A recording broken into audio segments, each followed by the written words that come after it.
The combined contribution of other regions, Africa, the Commonwealth of Independent States, the Middle East, and South America, also declined somewhat but remains positive. An important driving force behind these changes is the decoupling between China and the United States, resulting from tariffs that now exceed 100%. The disruption in US-China trade is expected to trigger significant trade diversion, raising concerns among third markets about increased competition from China. As trade is redirected, Chinese exports are projected to rise by 4 to 9% across all regions outside North America. At the same time, US imports from China are expected to fall sharply in sectors such as textiles, apparel, and electrical equipment, creating new export opportunities for other suppliers. This could present an opening for some least developed countries to expand their exports to the US market, at least with the current pause on reciprocal tariffs. Services trade, while not directly subject to tariffs, is also expected to be adversely affected. Declines in goods trade will reduce demand for related services such as transport and logistics, while broader economic uncertainty is expected to dampen demand for travel and investment-related services. As a result, the volume of global services trade, and I should stress it's the volume, not the value, is now forecast to grow by 4.0% in 2025 and 4.1% in 2026, well below the baseline projections of 5.1% and 4.8% without the tariff changes. These figures are part of a new element in our analysis. For the first time, this report includes projections for commercial services trade, complementing our long-standing merchandise trade estimates. The broader economic picture is also affected. We now expect world GDP to grow by 2.2% in 2025, 0.6 percentage points below the baseline, before recovering slightly to 2.4% in 2026. The largest impact will again be in North America, where growth is projected to slow by 1.6 percentage points, followed by Asia and South America. While reciprocal tariffs alone would have limited effect on global GDP, a wider spread of trade policy uncertainty could nearly double the projected GDP loss, bringing it to 1.1 percentage points below the baseline. All of this follows a notably strong year for trade. In 2024, the volume of world merchandise trade grew by 2.9% and commercial services trade expanded by 6.8%. With global GDP growing by 2.8% at market exchange rates, 2024 was the first year since 2017, excluding the post-COVID recovery, in which merchandise trade growth outpaced GDP growth.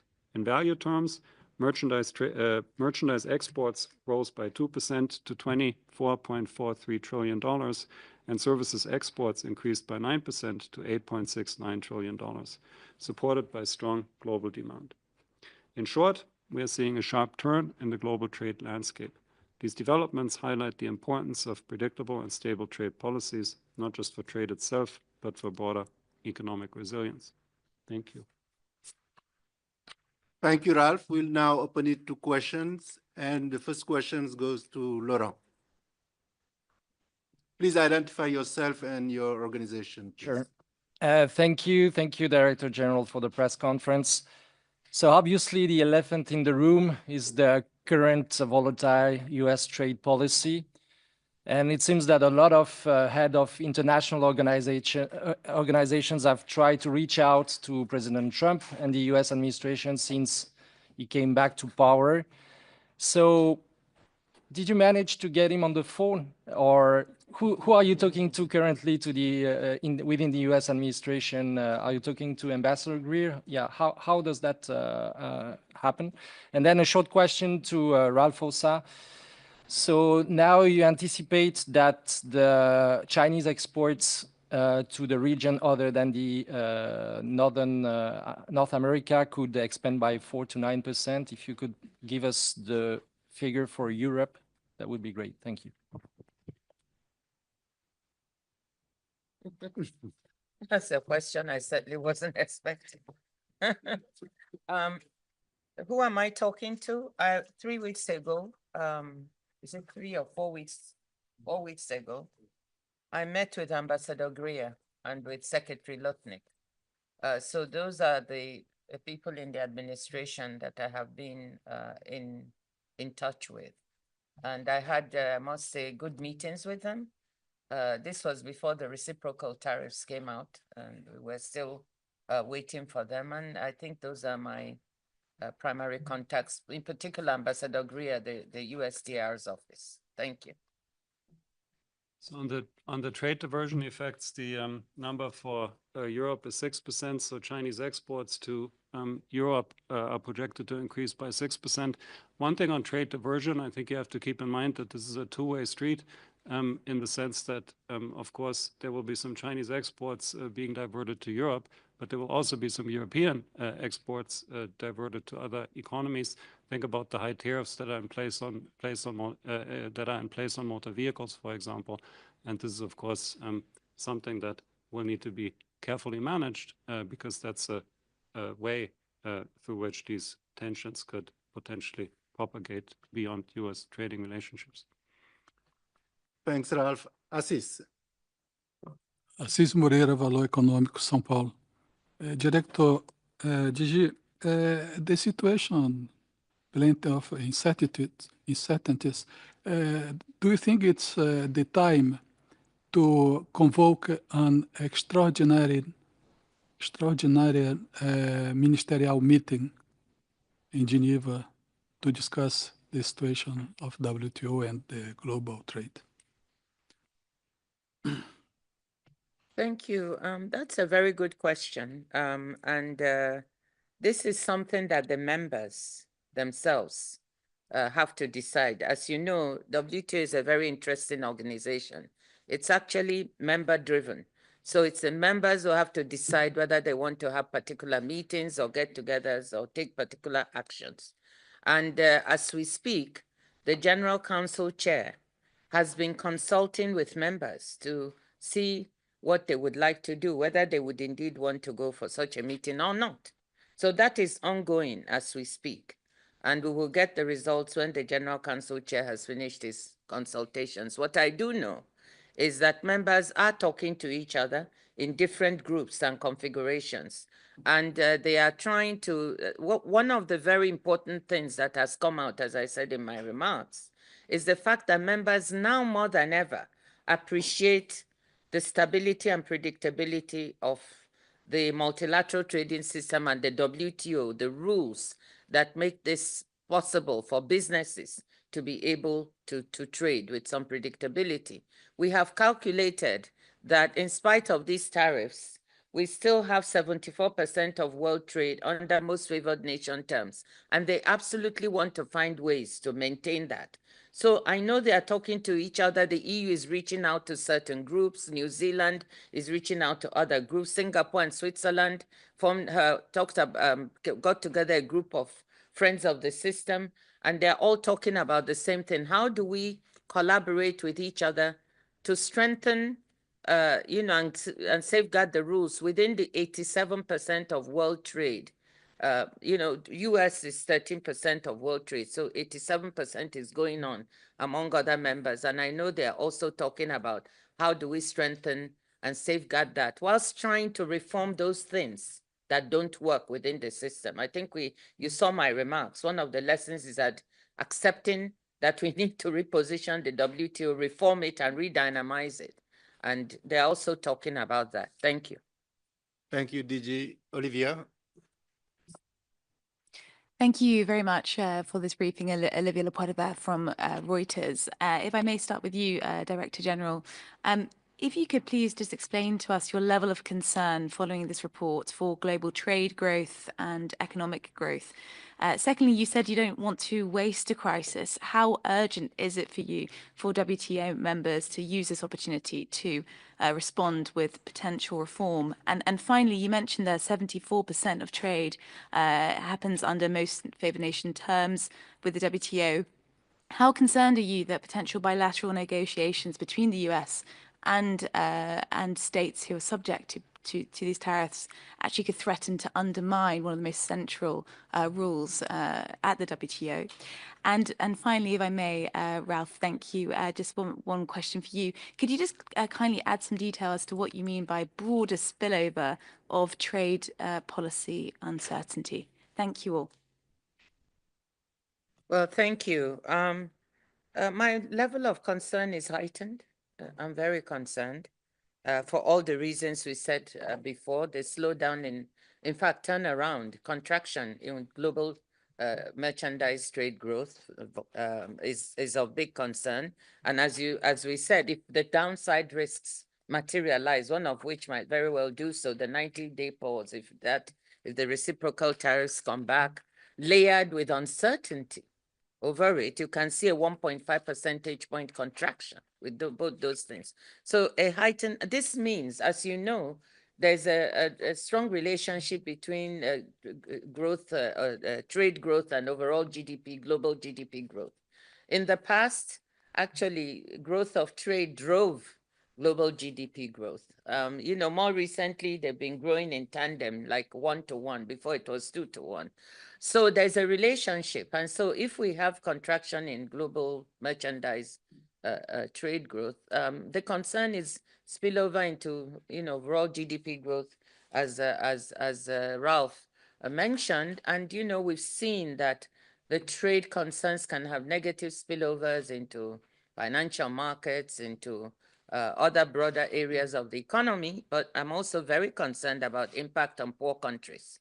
The developing countries. And we really need to think about that. And the 44 least developed countries, how do we safeguard them and make sure that they are not as hard hit, they are very vulnerable. So those are my concerns. Don't waste a crisis.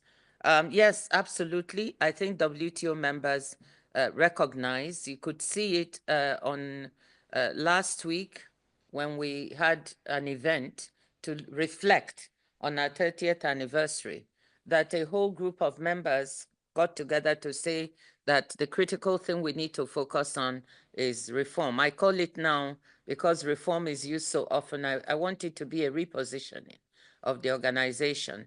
And I think it's well accepted. I think the critical issue for us is the modalities, to agree on a process for doing it, and very sharp on those things that need to be reformed. We have to look at issues of level playing field, because there's a lot of concern, different types of subsidies. Members, the US, as you know, is very concerned about unlevel playing field, and the EU. China is concerned about agricultural subsidies. The developing countries are concerned that policy space for their industrialization and growth is not there. These are all issues we have to examine within the reform. Even other processes of the way we work have to be looked at. So I think there's an agreement that we shouldn't waste this crisis. We should reposition it. We wouldn't be here if everything were working very well. And then you talked about the 74% MFN. Yes, the comforting thing is how strongly members feel that they need to maintain this MFN. So the conversations I've been having in these past 2 weeks, round the clock, with many ministers and ambassadors, what has really comforted me in a way is they are sometimes the first to raise this and say, how do we protect the MFN? So we're expecting, as you know, all the discussion on the issues and the tariffs is not only about tariffs. That is very clear. There are other issues on the table that are beyond the WTO's terms of reference in the sense of certain types of taxes, different types of transactions that cannot be handled at the WTO. However, when it comes to tariffs, I think every member realizes that what they agree should be WTO consistent and protect MFN, unless they have a full-fledged FTA with the US, in which case that's all right. But outside of that, WTO consistency, and they're all saying it to me. So I'm quite comforted. Thank you, DG. Agnes, IFP. Yes, thank you. I'm here, Agnès Pedro from Agence France Presse in Geneva.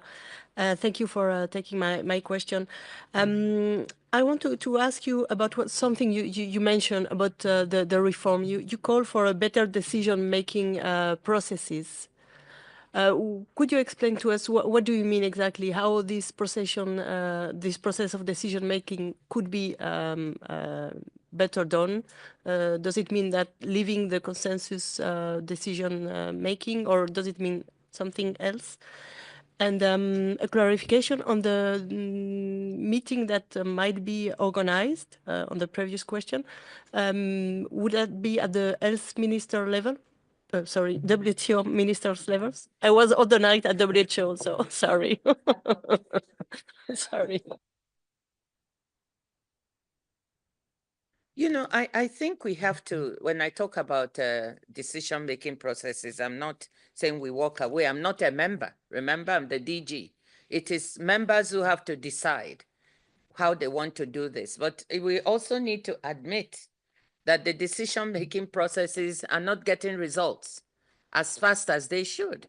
And something, we need to work on this. So it will be up to members. I think everybody treasures the consensus. I'm often proud that the smallest, this is one organization where the smallest member has the same clout and voice as the largest. But it does result in a slowdown in decision-making, sometimes tie up in decision-making. When we can deliver something, we don't deliver it as fast as we could. So we need to tackle this and say, how do we refine what we have and make it more workable? That's what I mean. And I think it's one of the reforms we need to look at. But members have to focus on this and decide on it. Sorry, the other thing was the WTO. What was your second question? Yes, Oh, on the well, initial question. I don't, as I said, the General Council Chair is consulting presently on this, and he has not told me the results of his consultation, whether members want to have the meeting or not. So once we have it, the results, then we will know at what level. I think he's looking both at the level, whether here in Geneva with ambassadors elsewhere, and he will let us know. Thank you, DG. I will now take a question online before coming back in the room. And I have Tando Maeko from Business Day, South Africa. Tando, you have the floor.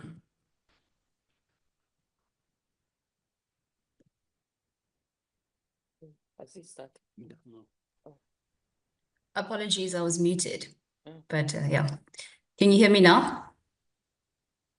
Hello? Yes, we can hear you, Tando. Go ahead. Okay.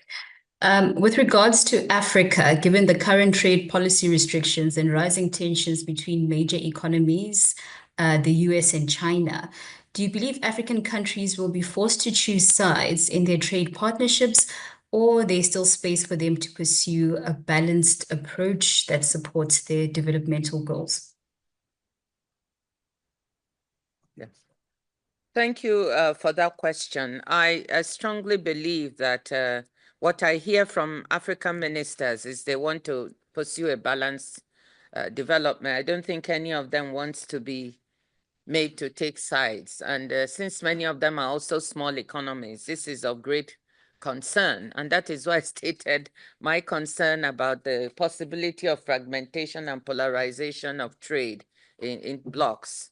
The countries do not, they want to pursue a balanced approach. That's my answer to that. Thank you, DG. Lady on the left. Hi, like you, I don't come from a rich country, I come from Brazil, like my colleague Assis. So my question is more focused on Brazil.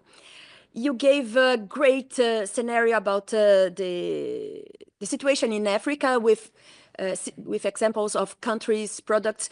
Would you also be able to give us a general view about the impact to Brazil, and how can disputes affect the trade and also the economy of Brazil? Maybe if you can give us an overall view, and maybe half if he can, I don't know, give more details. And a second question, a very basic question, but to help our audience to understand. With the WTO appellative body still paralyzed, is it still worth it to bring a dispute to the WTO, or is it better, it's more effective if countries can negotiate and try to reach an agreement outside the WTO? Thanks a lot. Last and leave the first to Ralph. As you said, I was happy about the way you described it. What is paralyzed is the appellate body. Many don't realize it. The dispute settlement system actually is working. And I want to, so the idea that the dispute settlement system is paralyzed is not true. We are getting more and more disputes. I wish I'd remembered to bring the statistics, but maybe someone can bring it to me quickly. Because I think at the moment there are 41 disputes that have been brought. And we are seeing more settlement of disputes in a more cooperative fashion now than before. So members are sending the message that yes, they still see the WTO as a place to bring disputes, and we have new disputes that have been brought on regarding this particular situation we're in. They continue to come in. That's first point. I think second point I want to emphasize is that one of the criticisms the US made about the dispute settlement system was it was becoming too legalistic. And some of the thinking that disputes could be settled in a more cooperative manner, that the WTO would provide a platform for that, was being lost. I'm happy to tell you that more of that is actually happening now. And many of these disputes are being settled. Members table a dispute and call for consultations in order to discuss it and try to resolve the problems. And very often they manage to do that. So yes, the place is seen as a place to bring your, and it is happening. That's my answer. So over to you, Ralph. Yeah, if I get the floor, I still owe the colleague over there a question on the trade policy uncertainties. So let me start with that. We have included in our projections, of course, maybe not of course, but we have included the fact that what is hampering international trade now are not just the tariffs as such, but also the trade policy uncertainty. Because of course, if you're an exporter, you're not just concerned about the tariffs that are in place today, but also you're concerned about the possibility that tariffs may increase tomorrow. In the projections, in the baseline projections here are what we call the adjusted forecast and the numbers that I've been sharing. We limit this trade policy uncertainty to trade relations with the United States. And the scenario that you asked about the spreading of this trade policy uncertainty, that basically means is asking the question, what would happen if this uncertainty spread to other trade relations, and highlights the risk that the Director General was talking about, that what is now confined to, if you will, the 13% of international trade, what if this in some sense spreads? But it's not a spread of trade, it's not a spread of tariff, it's not an increase of tariffs in the rest of the world. And on Brazil, so we don't do, so I don't have a great answer for you because we don't do projections on individual countries, but I can tell you what we have to say about South America more broadly. So for South America, we project export growth now of 0.6%, which is 0.8 percentage points lower than it would have been without the tariffs. Imports, we project 5.0% growth, 1 percentage point lower than it would have been without the tariff. And GDP, we project an increase by 2.7%, 0.2 percentage points lower than it would have been. And if you look at the effects, basically what you see, well, North America is most affected, Asia is second most affected, and then South America, and that's an issue of geography, of course, because they're close to South America, is not so far from North America, and trade still follows geography. Thank you, Ralph. DG wanted to come back on the dispute settlement. Because we keep the statistics, but of the disputes, but I didn't have it on me. It's just been handed to me, just to cite. And since the appellate body became non-functional in 2019, we have had 47 new requests for consultations. And we have had 31 panels established by the dispute settlement body. And we've had 40 panel reports.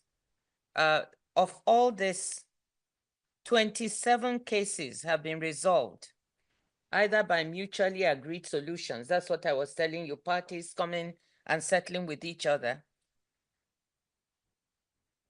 you know, there are also 27 that have been appealed into the void because the appellate body that would have been going to the appellate body but cannot be settled, just to give you an idea of what is happening. So the dispute settlement system is very vibrant. Yes, there are some appeals into the void, but there are a large number of cases being settled mutually. And I also want to say that there's, as you know, there's the MPIA, the multi-party interim arbitration arrangement to which some members belong, and they are also using that. And 2 cases so far have resulted in actual arbitrations. So the dynamism of the system, in spite of the appellate body, is there. That's what I wanted to signal. So sorry, we have to give a chance to other colleagues. Sir, here. Thank you very much. Stéphane Bussard, Le Temps newspaper. As you know, a Republican congressman tabled a proposal asking the Trump administration to withdraw from WTO. And I was wondering, is the US still on board? And if not, how will WTO move forward? Thank you. Well, this tabling of this request is nothing new. I'm sure many of you know that with the US Congress, every 5 years, they vote on whether to stay within the WTO or to leave. So this is nothing new. It just so happens that this is the 5th year, 2025, and it's, you know, it happened in 2020, it happened, it's happening at a time when we have all this, but it is nothing new. That is why, what I want to explain. So we will wait and see what happens this time around. I have not had any signal from the US up till now about its position in the WTO. What they've told me is that they're sending, or told us, I should say, they've told members that they're sending an ambassador, one of their best, Ambassador Joseph Balloon. Is yet to be confirmed by the Senate. So I hope as soon as it's confirmed, we will have him here. So that is what I'd like to share.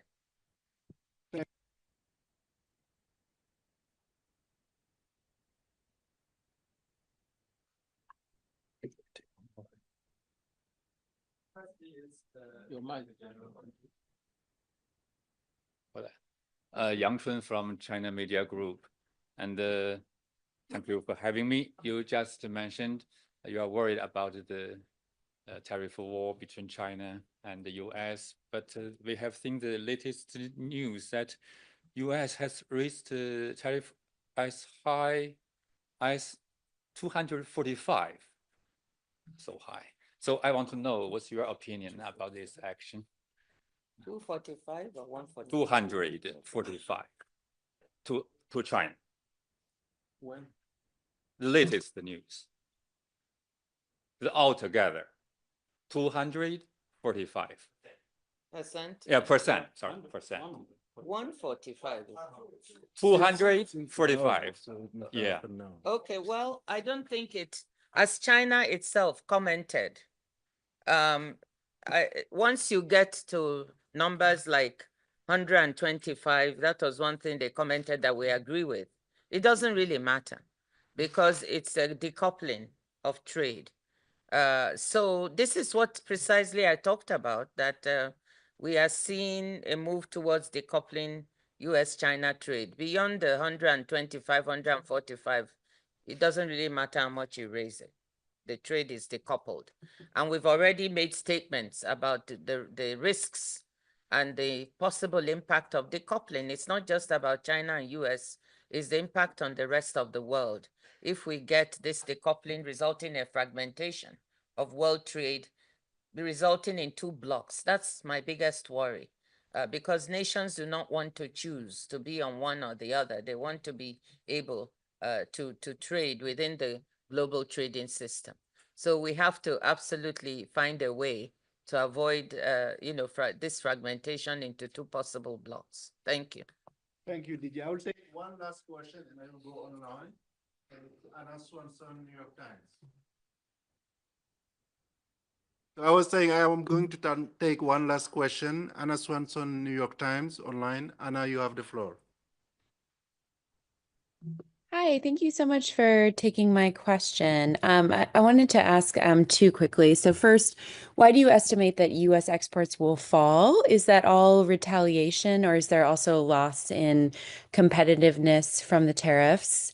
And then secondly, I did an interview recently with a Trump administration official where they said that the traditional economic models of trade, the Ricardian model of trade is dead, that it has been disproved, it doesn't work when countries cheat.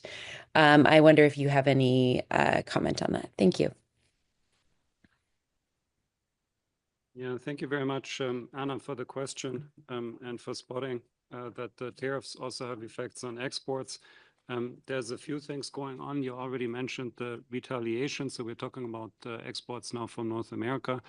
There's retaliation, but then it's also true that import tariffs have effects on exports as well, which is often not appreciated.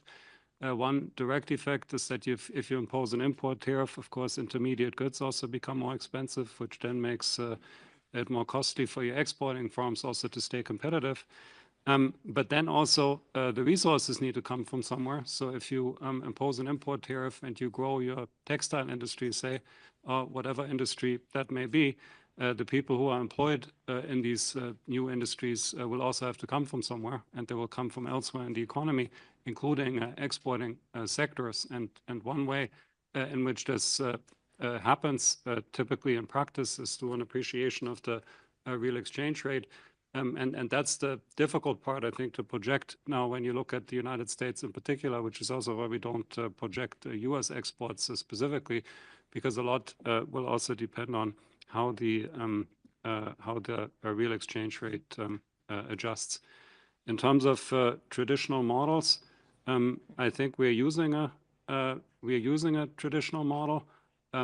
We are using one also aware of its limitations, being aware of its limitations, being very clear of the assumptions we make, and are very transparent also in the report.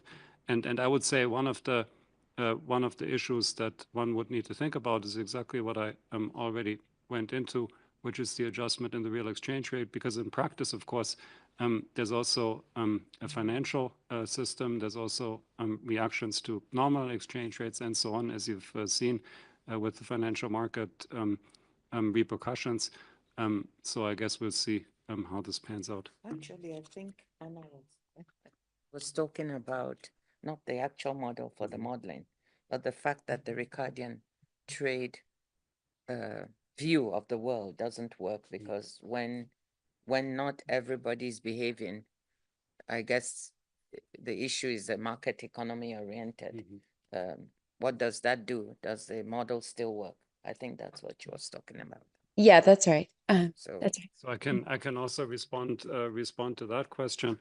So at least my experience, both here at the WTO and also previously as a professor of economics and of international trade, is that these models do capture the adjustments that they need to capture in order to describe the macroeconomy. Of course, this doesn't mean that they are flawless. A model is always a model, but there's this one really nice image a really nice metaphor that I think is good. So people sometimes criticize economic models for being too simple, and then you really have to say a model that is perfectly realistic is as useful as a map of scale 1-to-1. I mean, the whole point of a model is to boil down the world to essential relationships in order to actually see what you want to see. If you had a map of scale 1-to-1, you also wouldn't be able to find your way from A to B. Thank you, Ralph. I think we'll have to leave it there for today. I want to thank the DG, Ralph, and the team for joining us today, and for all the journalists who participated in the room and online. And our team will be available for any follow-up questions. Thank you, and let us remember that it is under embargo until 3 p.m. Geneva time. Thank you very much. 3 minutes.